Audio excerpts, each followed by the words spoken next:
En nombre del Padre, y del Hijo, y del Espíritu Santo. Amén. Todo en María y por las benditas almas del purgatorio, como acostumbramos y queremos siempre dedicar nuestras prédicas. En el Evangelio tenemos el pasaje tan conocido del buen samaritano, de lo que es el ejercicio de la misericordia, o más propiamente el ejercicio de la caridad hacia el prójimo. Y hace unos momentos también lo nombrábamos a San Ignacio de Loyola, que en realidad todos los santos, si no, no lo serían, han sido o han ejercido de buen samaritano. Y más en particular podemos pensar en todos los santos que han sido fundadores de órdenes religiosas o de comunidades religiosas, porque a través de sus hijos, en definitiva, ellos primero personalmente y después a través de sus hijos, después de su muerte, cuando se expande, han podido hacer un enorme bien, y entonces ejercitarse como un enorme, todos estos santos, como un enorme buen samaritano. En el ejemplo del Evangelio de hoy se nos habla de ese samaritano que era para la época un hereje, porque los samaritanos habían caído en herejías, estaban en una falsa religión, y ponen, si ustedes quieren, a contrario de todos estos santos que han sido sacerdotes y han sido fundadores de congregaciones religiosas y han hecho enormes obras de buen samaritano, pero en el ejemplo que da Dios, nuestro Señor Jesucristo, a contramano de estos grandes santos samaritanos, santos sacerdotes, que han sido buenos sacerdotes, a contramano de lo que ha pasado con estos grandes fundadores del catolicismo o de las órdenes religiosas, los que se comportan mal, o en el ejemplo que da Dios, nuestro Señor Jesucristo, se comporta mal y no hace caridad. Primero un sacerdote, pésimo. Podemos fallar y sería gravísimo. Después, un levita. Si yo quiero traducir al lenguaje de hoy, ¿qué sería un levita? Podríamos decir un hermano religioso. El primero que falla es un sacerdote. El segundo que falla es un hermano religioso. Inventemos un hermano de Don Bosco, un hermano de San Juan de Dios, cualquiera de las congregaciones religiosas que tienen hermanos. Y el que hace caridad y el que se mueve a ejercer la caridad hacia el prójimo es un hereje de la época. Con lo cual, las palabras de Dios, nuestro Señor Jesucristo, cobran muchísimo más fuerza. Ahora bien, a contramano de ese mal ejemplo que él quiere recalcar en ese momento, que un sacerdote podemos obrar mal y Dios nos libre y guarde, que un hermano religioso puede obrar mal y Dios nos libre y guarde, y no ejercer la ayuda al prójimo. Al revés, a través de los siglos tenemos enorme cantidad de ejemplos de santos sacerdotes que ellos personalmente primero y después a través de las obras que han hecho y las comunidades que han fundado han ejercido enorme caridad. Y la caridad, recuerden que tiene dos aspectos en las obras de misericordia: las corporales. En este caso, en el ejemplo, es una obra corporal, porque ve una persona atacada por bandidos, casi muriendo, y le salva la vida. Es una obra de misericordia corporal, que son muy importantes. Dar de comer al hambriento, de beber al sediento, vestir al desnudo. El clima de Bogotá, en casi todos los lugares, de Bogotá, de Colombia, por el trópico, tiene muchísimos lugares donde no hace frío, pero en algunos lugares arriba de la montaña sí, y en otros países, en mi país, en el invierno hay temperaturas bajo cero. Entonces dar abrigo, podemos decir vestir al desnudo, dar abrigo al que tiene necesidad de él. Y estas obras corporales, que es el mismo ejemplo de la parábola, con ser muy importantes, siempre son más importantes todavía las obras espirituales de misericordia. Y ahí entra de lleno lo que San Ignacio de Loyola, quiero hacer alusión a él, pero cualquier otro fundador, San Vicente de Paúl, San Juan Bautista de la Salle, San Francisco de Asís, Santo Domingo Guzmán, cualquier santo sacerdote, han ejercido obras de misericordia corporales, pero sobre todo las espirituales, que son muchísimo más importantes, y que a veces determinan la salvación eterna de una persona, o si no se hacen, o no se pueden hacer, o la persona no sigue esa obra de misericordia espiritual que se les quiere brindar, determinan la condenación eterna. Entonces los santos fundadores de la Santa Iglesia Católica han ejercido obras de misericordia, de caridad corporales, pero sobre todo obras de misericordia, obras de caridad espirituales. Y podemos reseñar 2 o 3 de las clásicas, enseñar al que no sabe. Todos estos santos fundadores, San Ignacio de Loyola, uno de ellos, han enseñado catolicismo, han enseñado la salvación eterna, han enseñado la única religión verdadera, han enseñado el camino para llegar al cielo y evitar, en contrapartida, la condenación eterna. Otro ejemplo de las obras de misericordia o de caridad espirituales, corregir a quien yerra, corregir al que se equivoca.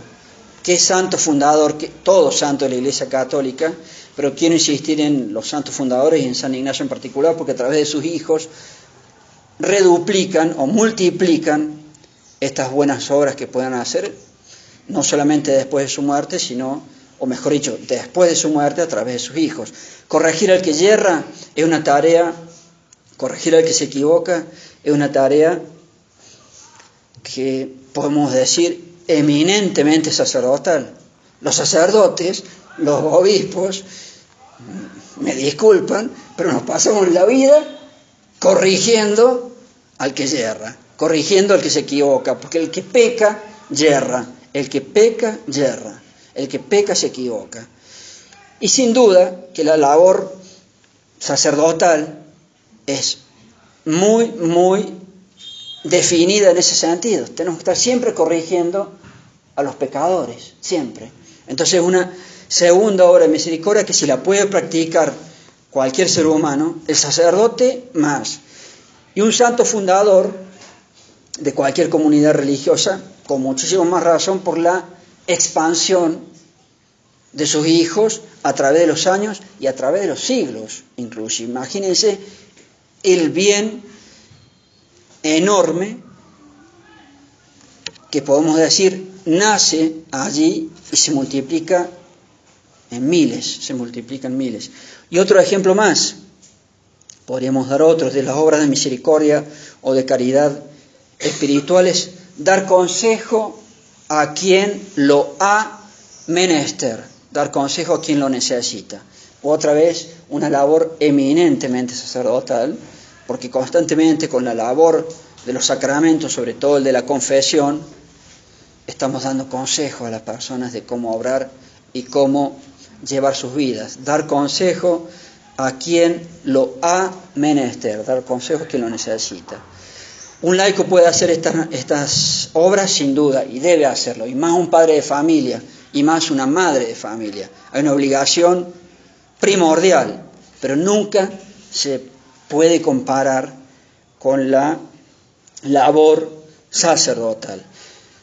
Todos los fundadores han sido así, todos los santos han sido así. Pero hoy quería decir, ya que la fiesta fue hace muy poquito tiempo, 2 palabras sobre San Ignacio, el fundador de los jesuitas. Por empezar, esas vidas tan breves, 65 años nomás vivió, murió en 1556 y vivió en el famosísimo siglo XVI, que si por un lado fue el siglo de oro de nuestra amadísima madre patria y catoliquísima madre patria que fue España, si bien fue el siglo de oro, también fue el siglo XVI, el 1500, fue el siglo en que toda la Europa, toda esa gran cristiandad, toda esa gran sociedad que hizo la Iglesia Católica, Europa fue hecha por la Iglesia Católica y que se rindió a los pies de Dios, fue el quiebre.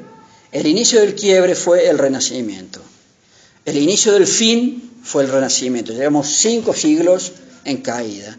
Entonces es un siglo ambivalente, porque por un lado fue el siglo de oro de España, de la nación más católica del mundo en la época, pero por el otro no se dejaba de respirar en la sociedad todo ese aire de ruptura consciente o inconsciente contra Dios.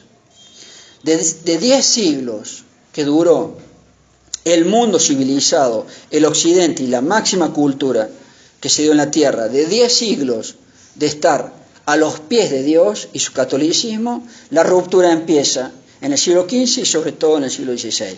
Para el siglo XVI, que es el siglo de San Ignacio de Loyola, la sociedad estaba de lleno en el mal llamado Renacimiento, porque fue una ruptura con Dios y fue quitar a Dios del centro y hacerlo a un lado de Dios y poner En el centro, hasta hoy, y hoy como nunca, y en las fases finales, a esa poca cosa y a esa pobre cosa que somos los seres humanos. El ser humano es Dios, sí, cómo no. Una y mil veces, cómo no, sí, cómo no. Pero así actúa la sociedad. Y ese quiebre inició de lleno en la época que le tocó vivir a San Ignacio de Loyola. España para la época fue la nación más católica del mundo, pero no se veía inmune de todas estas nuevas cosas, ideas y estilos de vida contra Dios. Dios en el centro, fuera el hombre en el centro, esa poca y pobre cosa. Dios fuera el humanismo en el centro. Dios fuera el naturalismo en el centro.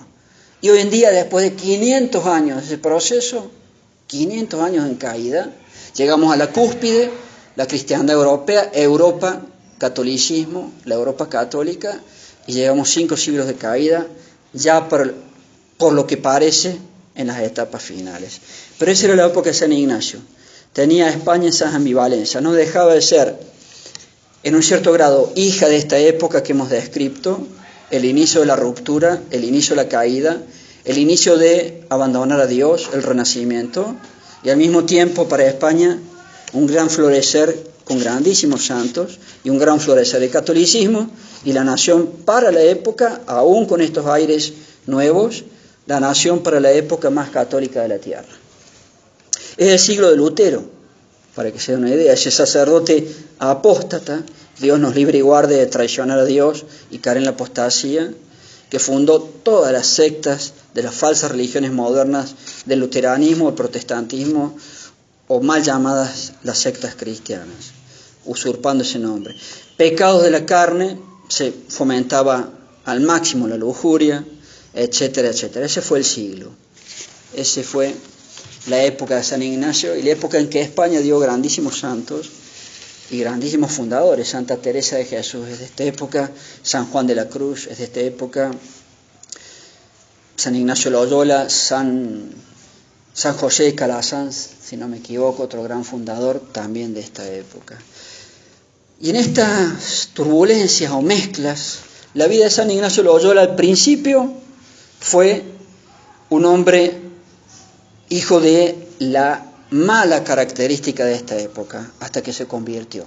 Soldado, hombre de armas, hombre muy valiente, pero no dejaba de estar envuelto de la arrogancia, de la vanagloria, de una vida mundana, etcétera, etcétera. Justo la Santa Iglesia Católica para el día de hoy, en lo que leemos en el breviario, pone un comentario de San Juan Crisóstomo, donde hace observar que toda esa preocupación por las cosas del mundo, ser mundano, nunca dan paz al alma, está siempre en una agitación, siempre en agitación y nunca en sosiego. Y es el ejemplo de Salomón, ni vamos a hablar de los aspectos de las mujeres allí, me quedo en otros aspectos que no necesariamente son malos. Él dice, Salomón se preocupaba de muchísimas cosas de este mundo. Algunos creen que se condenó, dicho sea de paso, Salomón, el autor de los Proverbios. Salomón, dice San Juan Crisóstomo, se preocupaba de muchísimas cosas de este mundo. No eran cosas malas en sí, se preocupaba, ya que era rey, de tener la dignidad de rey, corresponde. Se preocupaba de sus palacios, se preocupaba de sus siervos, que tuvieran la altura y la elegancia y la vestimenta para servir un rey. Se preocupaba de sus comidas, se preocupaba de la música, y de la buena música porque lo utilizaba, fue el autor de varios salmos, paradojas de Dios, y hacía la música para esos salmos, música sagrada. Pero al final tenía tantos afanes y tantas preocupaciones de la tierra que descuidaba lo principal. Y San Ignacio de Loyola, en esa primera vida mundana, tenía estos afanes. Ni hablar si él los volcaba para el pecado, ni hablar. Pero aún en cosas legítimas, música sagrada, si yo me vuelco tanto en cosas de esta vida, olvidando lo esencial, que es muy importante, la música sagrada, y tenemos nuestro coro, excelente, pero nunca tengo que olvidar que lo que más importa, lo más importante es lo interior, lo espiritual. Y si yo me dejo envolver, aún por cosas legítimas, pero externas, me distraen mi espíritu de lo principal. peor si son mundanas. San Ignacio estuvo así en su primera época. Tenía 30 años, muy joven, al servicio de Fernando el Católico y del duque de Nájera, defendiendo contra los franceses el sitio de Pamplona, y una bala de un pequeño cañón le destroza su pierna derecha, siendo soldado, y allí empieza la mano de Dios para su conversión. ¿Qué hace un hombre mundano de la época que quería ser un gran militar? Su actitud hacia las mujeres también, pide libros de caballería.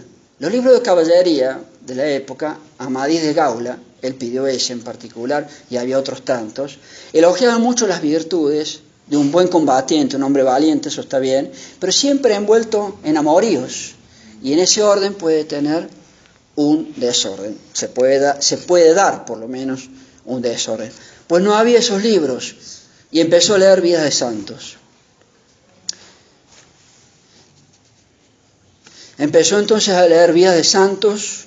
En general, les acabamos de decir que lean la vida de San Ignacio, que se las hemos traído, y la vida de Jesús de Ludolfo de Sajonia, y lo convirtieron. Y empezó a notar que cuando él pensaba, empezó a hacer un conocimiento del interior del ser humano, empezó a notar que cuando él pensaba todos los ejemplos de los santos, en su interior había paz. Notaba al leer las hazañas de los santos que había quietud y paz y regocijo.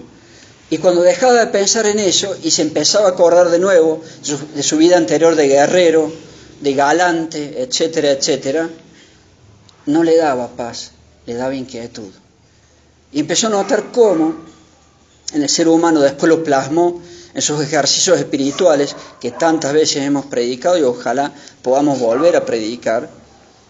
Después lo plasmó a eso en el discernimiento de los espíritus. Las cosas de Dios, cuando son sinceras, dan al interior del ser humano paz, dan regocijo, dan una verdadera paz y alegría en Dios. Y las cosas del mundo, lo contrario.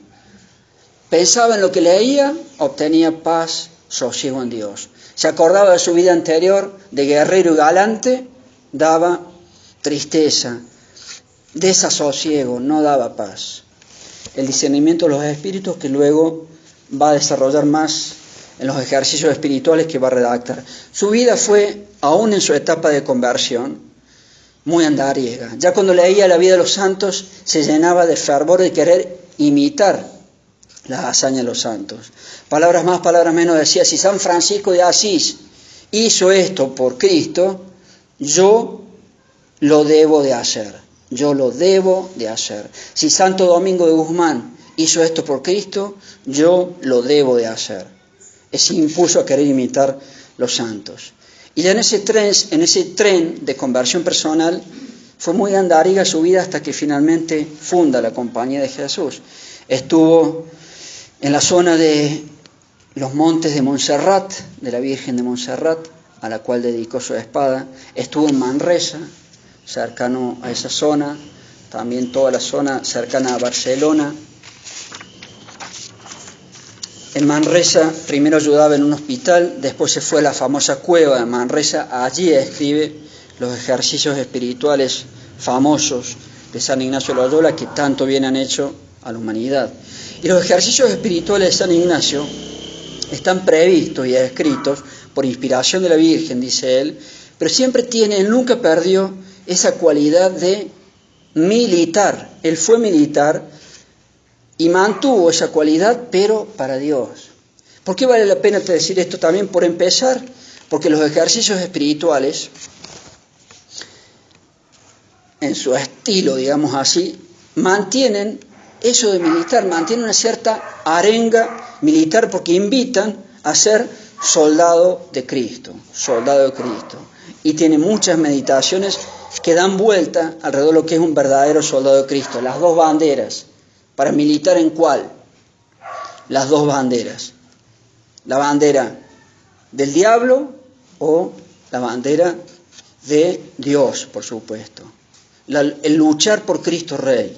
Entonces mantiene él, y en toda su institución, la Compañía de Jesús, él mantiene el espíritu militar, que tristemente, lo he dicho muchas veces y lo repito, no se ve en los jóvenes varones, que en general se los ve blandos.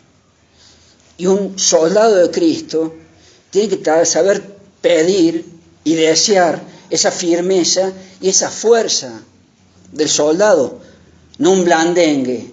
Y las mamás, lo digo siempre y me disculpan, creo que tienen bastante culpa en criar a sus varones así. Hacen varones blandos y no sirve, y menos en esta época. Y San Ignacio no era así. Fue militar y se mantuvo militar, pero para Cristo Rey. Para Cristo Rey. Andariego, decíamos, nombramos los montes de Montserrat, donde está el santuario de la Virgen de Montserrat. Yo fui a un colegio dedicado, curiosamente, a la Virgen de Montserrat. ¿Por qué? Porque había sido jesuita, hasta que los expulsaron del Reino de España, una de las tantas cosas que tuvieron que sufrir, y ya diré el final.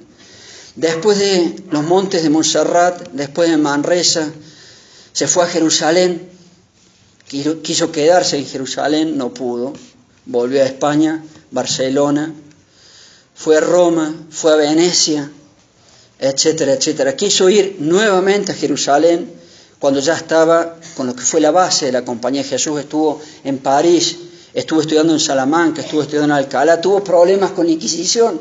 Un gran santo tuvo que sufrir 2 veces prisiones de la Inquisición por relativamente poco tiempo.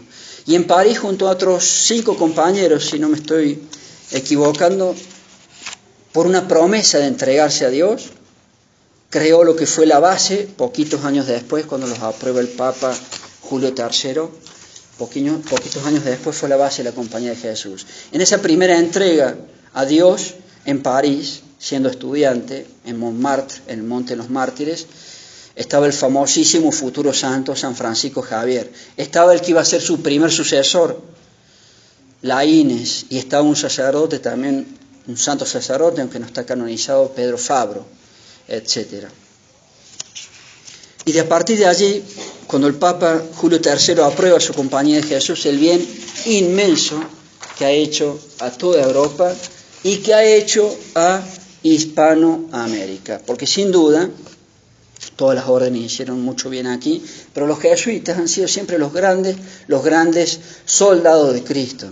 Hicieron muchísimo bien en todas nuestras tierras, con todos nuestros antepasados, con los colegios y las universidades, con la enseñanza para hacer gente que pueda hacer el buen combate de Cristo, que pasa mucho, porque son cosas espirituales, no únicamente, pero pasa mucho por la buena formación intelectual y después pasar a las obras para llegar a la santidad. Pues ellos eran así y llenaron América de misioneros, que han muerto muchísimos misioneros de la Compañía de Jesús en los siglos de la evangelización, y llenaron América de santos, mártires, y llenaron América de colegios y universidades, y llenaron el mundo entero de colegios y universidades, y eran tan los mejores, cuando fueron buenos, cuando eran verdaderamente los jesuitas, cuando eran verdaderamente la Compañía de Jesús, que los enemigos del catolicismo, un gran masón, creo no equivocarme, el marqués de Pombal, espero no estar equivocándome, decía: un satánico y la maldita masonería, nunca van, palabras más, palabras menos, nunca vamos a destruir la Iglesia Católica si no buscamos destruir primero la Compañía de Jesús. Había que destruir primero esa hueste de soldados de primera línea para poder destruir la Iglesia. La Iglesia en sí no va a poder ser destruida nunca, pero miren lo que nos ha pasado con el Concilio Vaticano II y toda esta falsificación de la Iglesia moderna. Mas el paso previo fue destruir y corromper la Compañía de Jesús.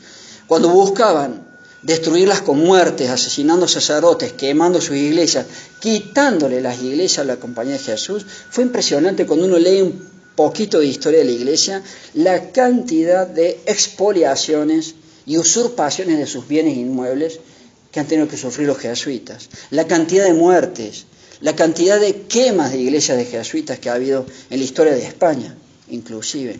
Los enemigos del catolicismo han tenido una inquina especial contra San Ignacio de Loyola y contra la Compañía de Jesús. Repito, ese gran masón, que espero no estar equivocándome, que era el Marqués de Pombal, creo que de él es la frase: no vamos a destruir la iglesia hasta que no destruyamos primero la Compañía de Jesús. Y la destruyeron, Pero cuando buscaban destruirla por la violencia, lograban mártires, lograban santos, lograban dejar sin los bienes, pero ellos seguían. Entonces se dieron cuenta que esa no era la forma. La forma no era la violencia, sino la forma era corromperlos. Y la corrupción, sobre todo, de la santidad y la corrupción intelectual. Como dice el dicho, corruptio optimi, la corrupción de lo mejor, pésima, es lo peor. Y fueron corrompidos y se convirtieron en falsos jesuitas, en una falsa Compañía de Jesús. Para el siglo XX la obra de corrupción después de las décadas de los 50 ya estaba hecha, por lo menos salvo honrosas excepciones que siempre hay, pero el grueso ya estaban corrompidos con ideas falsas, ideas nuevas e ideas anticatólicas. Y fueron unos de los genios, entre comillas, que se inventaron el pre-Concilio Vaticano II y el Concilio Vaticano II. Karl Rahner, uno de los jesuitas más famosos de la modernidad, un hombre totalmente corrompido en sus ideas, que fue uno de los grandes inspiradores de toda esta falsa iglesia y falsa religión que crearon con el Concilio Vaticano II, supuestamente jesuita. Francisco, supuestamente jesuita. Corruptio optimi, pésima. ¿Qué quiere decir? La corrupción de lo mejor es lo peor, son las peores cosas, pésima. Y así pasó con ellos. Destruidos en su verdadero espíritu, son falsos jesuitas, son falsos hijos de San Ignacio de Loyola, y de ser los mejores combatientes se convirtieron, cuando son los falsos jesuitas, en los mejores destructores del catolicismo. Y así estamos hasta hoy. Allí tienen algunas breves pinceladas y consideraciones sobre lo que ha sido el buen samaritano en su momento, San Ignacio de Loyola, y todos sus hijos, el bien inmenso y corporal y espiritual de obras de caridad, obras de misericordia que han podido hacer, haciendo buenos hijos de Dios, haciendo santos hijos de Dios, con todos los santos que ellos han tenido, la buena enseñanza hacia la santidad y la buena enseñanza para la defensa del catolicismo. Y hoy en día ya no son jesuitas, son falsos jesuitas, ya no son hijos de San Ignacio de Loyola, se han vuelto hijos del diablo, y han colaborado, tal vez como pocos, en la destrucción del catolicismo y en la creación de esta falsa religión del Concilio Vaticano II y falsa iglesia moderna. Por último, para traerles a corazón y termino, decíamos de la cantidad de cosas que han tenido que sufrir. Los masones los fueron expulsando de los países. España mismo, curiosamente, llegó a expulsar a los jesuitas. Increíble. Una nota de desdoro, una nota contra el honor de España, los llegó a expulsar. Los expulsó Portugal, si mi memoria no me falla, los expulsó Francia, y lograron que un papa, Clemente IV, por las presiones, firmara la extinción de la Compañía de Jesús. Fue el Papa Clemente XIV en 1773. Fue una medida disciplinaria que no afecta en nada los dogmas católicos, no afecta en nada lo que es el papado, no afecta en nada la gloria de cualquier papa, pero por una medida de disciplina, el papa tiene plena autoridad de decidir qué congregación sigue funcionando y qué congregación deja de funcionar. Y por ese poder supremo, por presiones de los monarcas, de los malos monarcas y gente de influencia de la época, llegó a firmar el decreto de supresión de la Compañía de Jesús en 1773. Hasta eso tuvieron que sufrir. ¿Cuánto tiempo estuvieron suprimidos? 41 años. Increíble. Hasta 1814, fecha en la cual el Papa Pío VII los restituye para todo el orbe católico. 41 años de persecución, 41 años de la nada, 41 años que perdieron todos sus bienes, 41 años que estuvieron desperdigados por donde pudieron ser acogidos, etcétera, etcétera, y sin embargo retomaron las riendas del combate católico y otra vez, a pesar de esta supresión, volvieron a ser los mejores del catolicismo, los mejores en el combate contra los enemigos del catolicismo, hasta el siglo XX, en donde el diablo entendió, por las malas no podemos, los corrompamos por dentro. Y se hicieron falsos jesuitas, se hicieron falsos hijos de la Compañía de Jesús, y uno de los máximos colaboradores en estos tiempos finales que se muestran apocalípticos de la falsa iglesia del Concilio Vaticano II y de la falsa religión del Concilio Vaticano II. Pero antes sí que fueron, como dice el Evangelio de hoy, buenos samaritanos, los mejores tal vez samaritanos en todo orden, y por eso los invitamos a leer la vida de San Ignacio de Loyola, su fundador. Ave María Purísima. En nombre del Padre, del Hijo y del Espíritu Santo.